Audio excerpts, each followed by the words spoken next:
Hello दोस्तों, कैसे हैं आप सब लोग। आई होप आप लोग बहुत ही अच्छे होंगे और आपकी तैयारी भी बहुत अच्छे तरीके से चल रही होगी। स्वागत है आपका अपने YouTube channel Smita the smile पर। और आप सबकी दुआओं से मैं भी एकदम ठीक हूँ। आप लोगों के लिए बढ़िया बढ़िया प्रैक्टिस सेट लेकर आ रही हूँ सभी सब्जेक्ट के, जो कि आपके एग्ज़ाम में आने वाले हैं।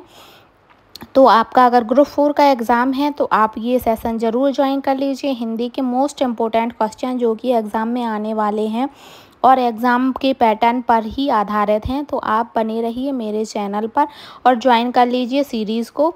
अगर आपके फ्रेंड्स या फैमिली में भी किसी ने ये फॉर्म फिल किया हुआ है तो उनको भी ज्वाइन करवाइए, ताकि वो भी इस सीरीज़ का फ़ायदा उठा पाएँ। क्योंकि एग्ज़ाम बहुत ही कम टाइम बचा है एग्ज़ाम में, तो आपको बहुत ही अच्छे तरीके से प्रैक्टिस करनी हो। जितने भी सेट डाले जा रहे हैं आपको उनका सभी का फटाफट 10 से 12 मिनट में रिवीजन कर लेना है, तो आपको एग्ज़ाम में कोई प्रॉब्लम नहीं जाने वाली है। देखते हैं आज के सेशन में कैसे क्वेश्चन आए हैं, और अगर आपको क्वेश्चन पसंद आ रहे हैं तो सेशन को लाइक ज़रूर कर दीजिएगा और शेयर भी करिएगा। हिंदी के कुछ स्पेशल क्वेश्चंस जो कि आपके एग्ज़ाम में 100% गारंटी के साथ आने वाले हैं, और ऐसे क्वेश्चंस जो आपको कहीं भी नहीं मिलेंगे, जिनका मिक्सचर मैं आप लोगों के लिए लेकर आई हूँ, ताकि आप लोग अपने एग्ज़ाम को क्रॉस कर पाएँ और अपने लिए एक जगह बना पाएँ गवर्नमेंट जॉब के साथ। तो आज के सेशन के जो भी क्वेश्चन हैं उनको बिल्कुल भी स्किप मत करना और बहुत अच्छे तरीके से उनको आप रिपीट कर लेना, ताकि आपका कोई भी क्वेश्चन मिस ना होने पाए। आज के सेशन के जो क्वेश्चन हैं वो आपके एग्ज़ाम में बहुत ही महत्वपूर्ण भूमिका निभाने वाले हैं।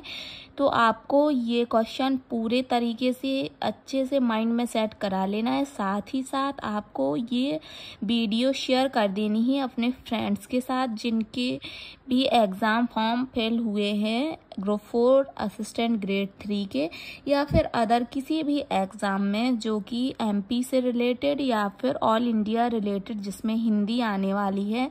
जैसे कि हिंदी भाषी राज्यों में तो हिंदी आती ही है, तो उन सभी के लिए ये इम्पोर्टेंट है। तो आपको किसी भी एग्ज़ाम की प्रिपरेशन कर रहे हों, इस क्लास को ज़रूर अटेंड करना है, बिल्कुल भी स्किप मत करना। चलिए सेशन को स्टार्ट करते हैं और क्वेश्चंस सॉल्व करते हैं। देखते हैं कि कैसे क्वेश्चन है और आप कितने नंबर इसमें बना पाते हैं। कमेंट करके मुझे बताना नंबर को। वीडियो अच्छा लगे तो लाइक ज़रूर करना। चैनल पर नए हैं तो चैनल को सब्सक्राइब कर लेना, बेल आइकन प्रेस करना बिल्कुल भी मत भूलिएगा। चलिए स्टार्ट करते हैं। रंग शब्द से क्रिया बनती है। जो रंग शब्द है उससे कौन सी क्रिया बनेगी? मूल शब्द रंग है यहाँ पर, इससे क्रिया बनानी है आपको। तो बताना है कि जो 4 ऑप्शन दिए गए हैं उनमें से कौन सा शब्द क्रिया बन जाएगी। रंग वाला, यानी रंग में वाला जोड़ने पर रंग वाला, क्या ये क्रिया हो जाएगी? रंग में ना जोड़ने पर रंगना, क्या क्रिया हो जाएगी? रंग में ईला जोड़ने पर रंगीला, क्या ये क्रिया बन जाएगी? या फिर रंग में रेज जोड़ने पर रंगरेज, तो कौन सी क्रिया बनेगी? तो यहाँ पर मैं बता देती हूँ आप लोगों को। आपको इसी तरीके के और भी अच्छे अच्छे क्वेश्चंस आज के सेशन में मिलने वाले हैं। रंग में ना प्रत्यय जोड़ने पर रंगना बन जाएगा, जो कि क्रिया है। तो रंग में ना प्रत्यय जोड़ने पर रंगना क्रिया बन जाएगी। ऑप्शन बी इसका राइट आंसर हो जाएगा। चलिए नेक्स्ट क्वेश्चन पर बढ़ते हैं। आलस्य शब्द का विशेषण बताना है। आलस्य शब्द का विशेषण क्या होगा बताना है। आलसी, आलस, आलसीपन या फिर आलस। पहला हुआ अलस, दूसरा है आलस। आलसी, अलस, आलसीपन, आलस बताना है। तो जो आलस्य शब्द है उसका विशेषण हो जाएगा आलस। Option D. ऑप्शन डी इसका राइट आंसर हो जाएगा। चलिए नेक्स्ट क्वेश्चन पर बढ़ते हैं। निम्न में से कौन सा छायावादी कवियों में से नहीं है? जो 4 ऑप्शन दिए गए हैं उनमें से 3 छायावादी कवि हैं और एक ऑप्शन है जो छायावादी कवियों का नहीं है। तो आपको बताना है कि कौन सा ऑप्शन है जो छायावादी कवियों का नहीं है। तो जयशंकर प्रसाद, महादेवी वर्मा, सुमित्रा नंदन पंत और राम कुमार वर्मा, इनमें से एक कोई कवि हैं जो छायावादी से नहीं है, छायावादी युग से रिलेटेड नहीं है। तो आपको बताना है कि वो कौन से हैं। देखिए, छायावाद के 4 स्तंभ माने गए हैं, यानी 4 कवि माने गए हैं छायावाद के। और छायावादी कवियों में जिनकी कहानियों कविताओं में प्रकृति से रिलेटेड कहानियों का वर्णन रहता है, प्रकृति से संबंधित उनके बारे में विस्तार रहता है छायावाद में। तो छायावाद के जो 4 स्तंभ हैं उनका मैं आपको ट्रिक बता देती हूँ। ट्रिक सहित आप याद कर लेंगे तो आप कभी भी नहीं भूलेंगे। छायावाद के जो 4 स्तंभ हैं,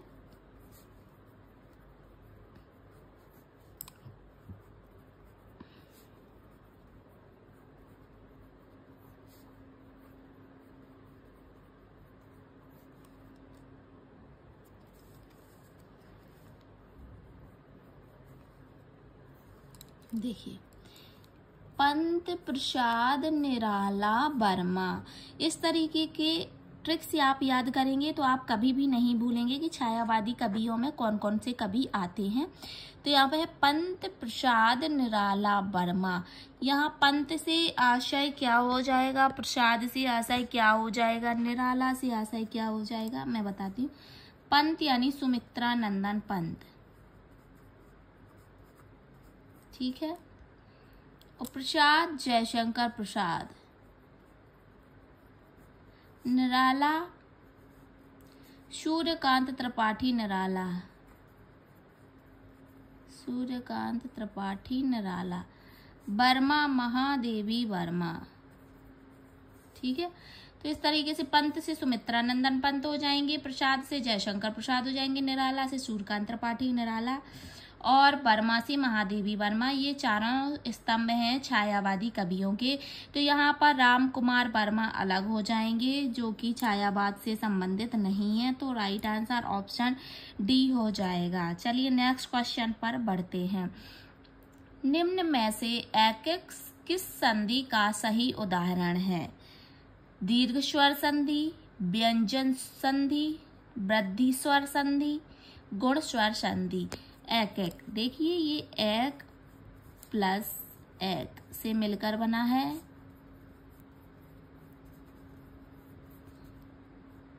आ,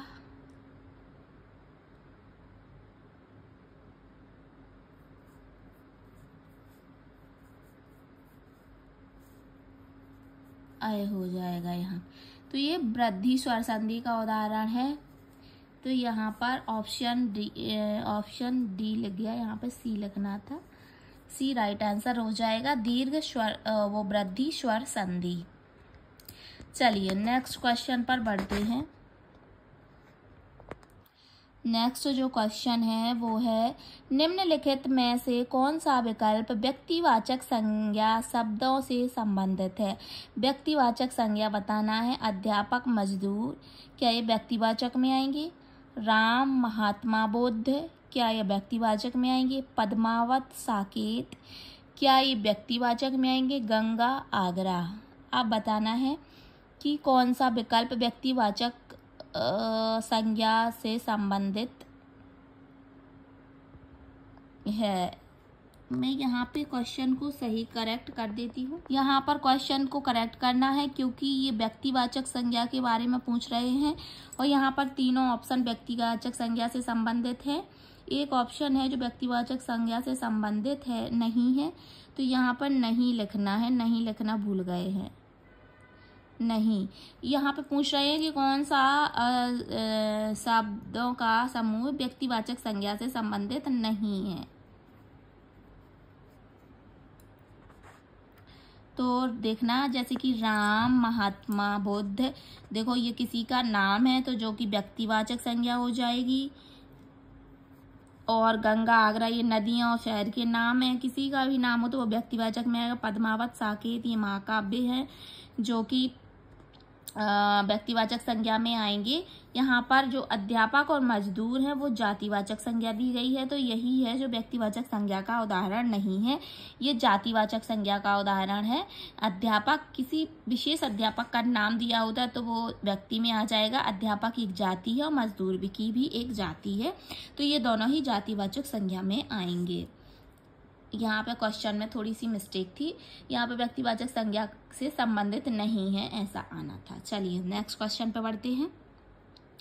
निम्नलिखित में से तिमिर का विलोम शब्द बताना है। तिमिर का मतलब होता है अंधेरा। तिमिर का मतलब अंधेरा होता है, तो अंधेरे का विलोम हो जाएगा उजाला। उजाला तो बताना है, उजाला बताना है कि किसका अर्थ उजाला होगा या फिर अंधेरे का विलोम। उन्मूलन, उत्थान, आलोक, मितभाषी। उत्थान का मतलब होता है ऊंचा उठना, तो ये तो नहीं होगा। उन्मूलन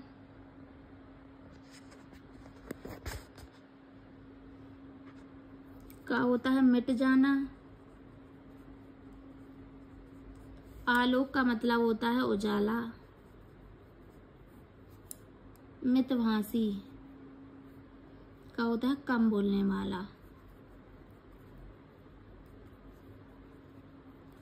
तो यहाँ पर अब आपको क्लियर हो गया होगा कि तिमिर का विलोम शब्द आलोक हो जाएगा, तो ऑप्शन सी इसका राइट आंसर हो जाएगा। चलिए नेक्स्ट क्वेश्चन पे बढ़ते हैं। निम्नलिखित में से असंगत या बेमेल शब्द का चयन कीजिए। असंगत या बेमेल शब्द का चयन करना है। 4 ऑप्शन दिए गए हैं, 3 ऑप्शन सेम होंगे यानी मेल खाते होंगे एक दूसरे से किसी न किसी तरीके से। एक शब्द है जो इनसे मेल नहीं खाता होगा, उसको आपको बताना है। Option A Kamdev, option B मूढ़, option C Ratipati, option D Kandarpa. तो जो कामदेव है उन्हीं का पर्यायवाची रतिपति भी है और कंदर्प भी है।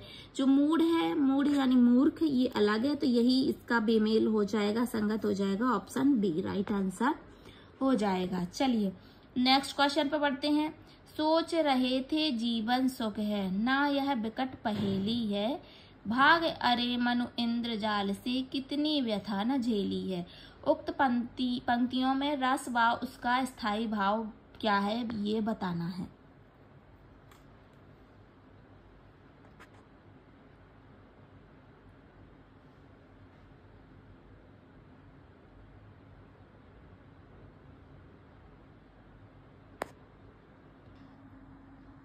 देखिए यहाँ पे ऑप्शन पढ़ते हैं। करुण रस, जुगुप्सा, हास्य रस, हास, भयानक रस, भय, शांत रस, निर्वेद।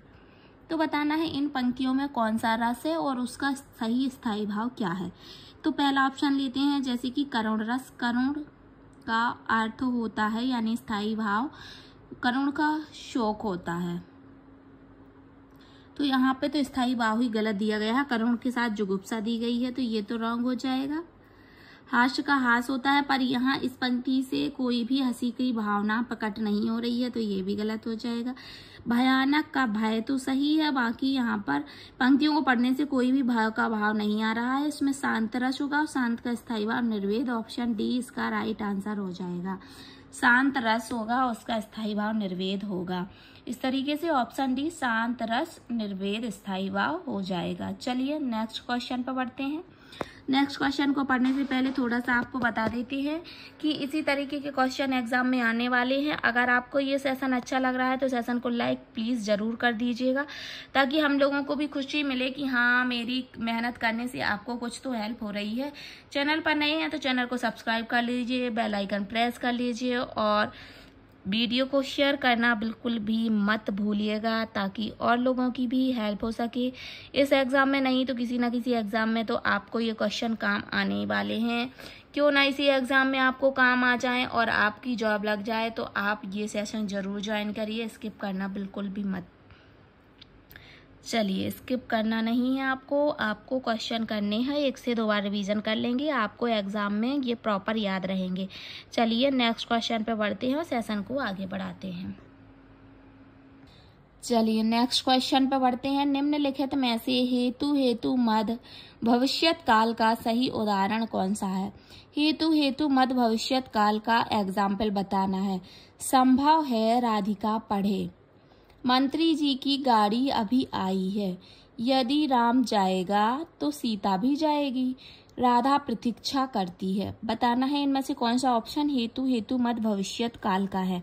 देखिए मैं आपको बता देती हूँ कि हेतु मद भविष्यत काल में एक वाक्य दूसरे पर डिपेंड करता है, यानी एक वाक्य होगा तो तभी दूसरा होगा, एक नहीं होगा तो दूसरा नहीं होगा।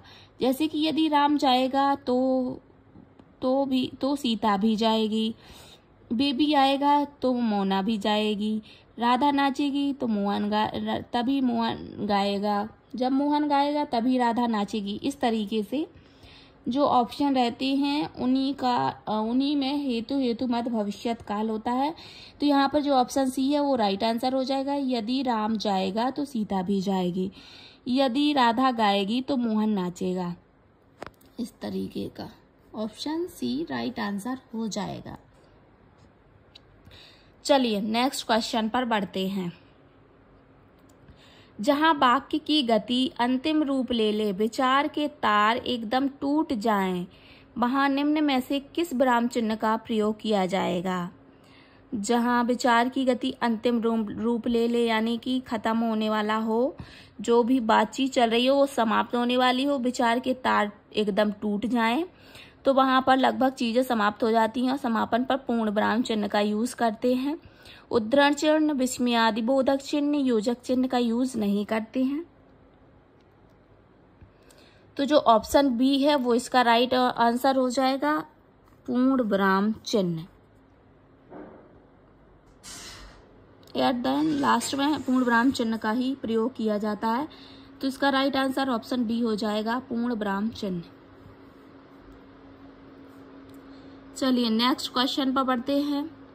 रस एवं स्थायी भाव के संबंध में कौन सा युग्म सही है? कौन सा युग्म सही है जो उसका रस और स्थायी भाव से मैच खाता है? जो रस है उसका ही स्थायी भाव कौन से ऑप्शन में दिया गया है बताना है। ऑप्शन ए रौद्र का क्रोध, जी हाँ रौद्र का क्रोध ही होता है, तो यहाँ पर ऑप्शन ए सही हो जाएगा। करुण का जुगुप्सा नहीं, वीर का शोक नहीं, शांत का भय नहीं।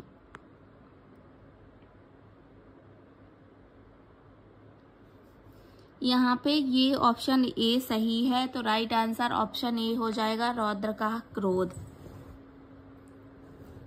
अब मैं आपको बता दूं, करुण का स्थायी भाव हो जाएगा शोक, और जुगुप्सा बीभत्स का होता है जुगुप्सा, शांत का होता है निर्वेद, और भयानक का होता है भय। ठीक है, भयानक का स्थायी भाव भय, वीर का उत्साह, और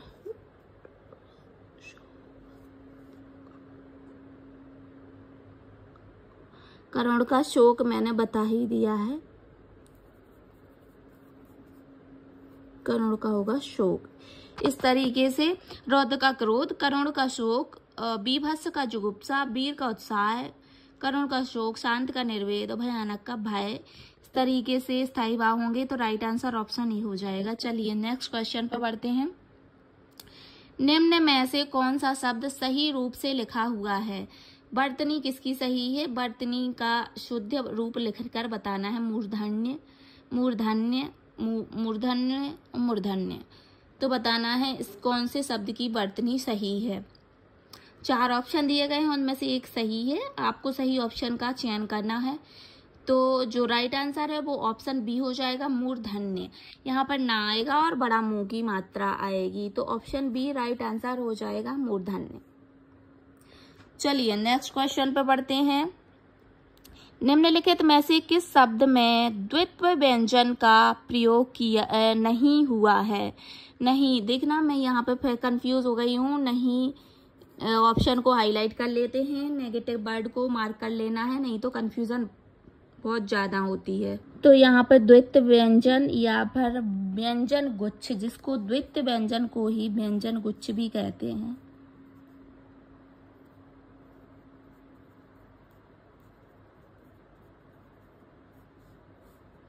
द्वित्व व्यंजन को व्यंजन गुच्छ भी कहते हैं। अब आपको बताना है कि कौन सा द्वित्व व्यंजन का कौन से शब्द में प्रयोग नहीं किया गया है। द्वित्व व्यंजन का मतलब होता है, जैसे कि मैं बता दूं, एक शब्द आधा दिया गया है, उसके बाद वही आधे शब्द का पूरा आधा वर्ड दिया गया है, उसी के बाद वही वर्ड पूरा आए तो द्वित्व व्यंजन होगा। जैसे ला के बाद ला आना, आधे ता के बाद ता आना, आधे ना के बाद ना आना, आधे चा के बाद चा आना। इस तरीके से जो दिए गए होंगे वो द्वैत व्यंजन में आएंगे, और जो ये वर्ड नहीं दिए गए होंगे जहाँ पे, वो द्वैत व्यंजन में नहीं आएंगे। तो दिल्ली, ऑप्शन ए दिल्ली, दिल्ली में आधे ला के बाद ला आया, सही है। वक्त, ये ऑप्शन गलत है। देखो आधे का के बाद पूरा का नहीं आया। पक्का, आधे का के बाद पूरा का आया तो ये सही है। उज्जैन, आधा जा के बाद पूरा जा आया तो ये सही है। यहाँ पर ऑप्शन बी जो वक्त दिया गया है वो द्वैत व्यंजन में नहीं आएगा, तो राइट आंसर ऑप्शन बी हो जाएगा। चलिए नेक्स्ट क्वेश्चन पे बढ़ते हैं। लौकिक संस्कृत के छंदों का जन्मदाता किसे माना जाता है? लौकिक संस्कृत के छंदों का जन्मदाता किसे माना जाता है? सूरदास को, तुलसीदास को, कालिदास को, वाल्मीकि को।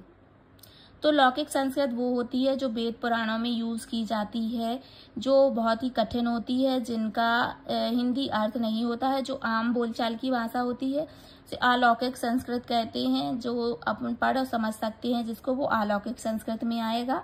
तो यहाँ पर जो रामायण लिखी है वाल्मीकि द्वारा, उन्होंने लौकिक संस्कृत का प्रयोग किया है। तो लौकिक संस्कृत के जन्मदाता वाल्मीकि को माना जाएगा। ऑप्शन बी डी इसका राइट आंसर हो जाएगा। चलिए नेक्स्ट क्वेश्चन को पढ़ते हैं। बच्चों के वास्ते मिठाई चाहिए, वाक्य में कौन सा कारक है? तो कारक विभक्ति का यहाँ पे चयन करना है। कौन सा है? बच्चों के वास्ते विभक्ति चिन्ह का प्रयोग किया गया है। और के वास्ते विभक्ति चिन्ह किस कारक का होता है? अपादान, संप्रदान कारक, करण कारक या फिर संबोधन कारक का। आपको बताना है कि किस कारक का कारक चिन्ह विभक्ति चिन्ह के वास्ते होता है। तो अपादान,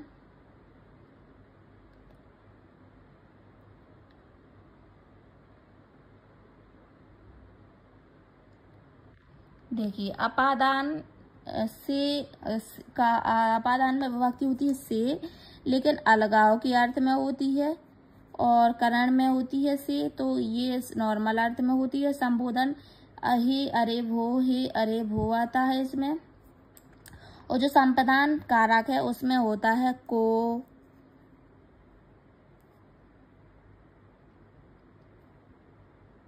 के लिए, के वास्ते, ये संप्रदान में आता है। तो ऑप्शन बी इसका राइट आंसर हो जाएगा, संप्रदान कारक। चलिए नेक्स्ट क्वेश्चन पे बढ़ते हैं। हिंदी में गागर में सागर भरने के नाम से प्रसिद्ध कवि बिहारी लाल का संबंध मध्य प्रदेश के किस जिले से है? हिंदी के जो कवि हैं बिहारी लाल, वो मध्य प्रदेश के किस जिले से संबंधित हैं? जिन्होंने गागर में सागर भरने का काम किया है बिहारी लाल, उनने बिहारी सतसई जो उनकी प्रमुख रचना है जिससे वो प्रसिद्ध हैं, वो मध्य प्रदेश के किस जिले से आते हैं? ग्वालियर से, उज्जैन से, जबलपुर से या नर्मदापुरम से। तो जो बिहारी कवि हैं वो आते हैं ग्वालियर से। ऑप्शन बी ऑप्शन ए इसका राइट आंसर हो जाएगा।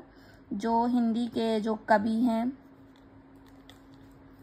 जो थोड़े से में बहुत कुछ लिखकर बताते हैं, या उनकी थोड़ी सी रचना में बहुत कुछ सार निकलता है, तो इसको गागर में सागर भरना कहेंगे। और ये किस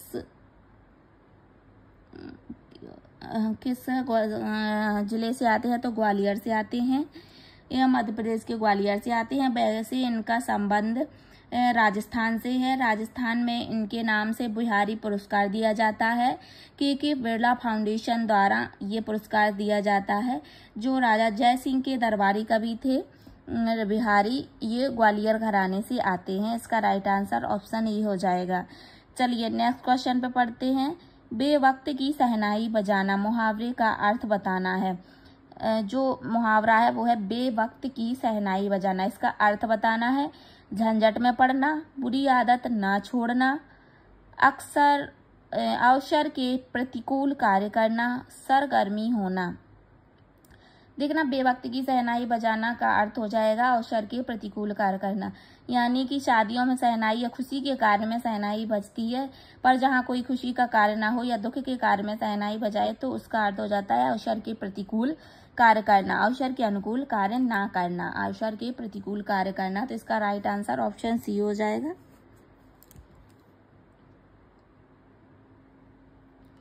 इस तरीके के आज के सेशन में क्वेश्चन थे। आज का सेशन का ये लास्ट क्वेश्चन था। आज सेशन को यहीं समाप्त करते हैं। वीडियो कैसे लगा आपको ज़रूर बताइएगा। कितने नंबर आपके आए ये भी बताइएगा कमेंट करके। और वीडियो अच्छा लगे तो वीडियो को लाइक ज़रूर कर लीजिएगा। चैनल पर नहीं है तो चैनल सब्सक्राइब कर लीजिए। बेल आइकन प्रेस करना बिल्कुल भी मत भूलिए ताकि नोटिफिकेशन मिले और आप वीडियो को देख पाएँ। ऐसे ही क्वेश्चन एग्जाम में भी आने हैं तो इसी तरीके के और भी क्वेश्चन पेपर लेकर आऊँगी मैं। बने रहिए मेरे चैनल स्मिता द स्माइल पर। मिलते हैं इसी तरीके के नेक्स्ट वीडियो में। तब तक के लिए अपना ख्याल रखिए, अपने स्वास्थ्य का ख्याल रखिए, पढ़िए, साथ में स्वास्थ्य भी ठीक होना चाहिए तभी आप एग्ज़ाम देने जा पाएंगे। अगर आप एग्ज़ाम में स्वस्थ नहीं रहेंगे तो आपका पेपर भी अच्छा नहीं जाएगा, इसलिए स्वास्थ्य पर ध्यान देना बहुत ज़्यादा ज़रूरी है। मिलते हैं नेक्स्ट सेशन में, तब तक के लिए bye bye, take care, thank you for watching.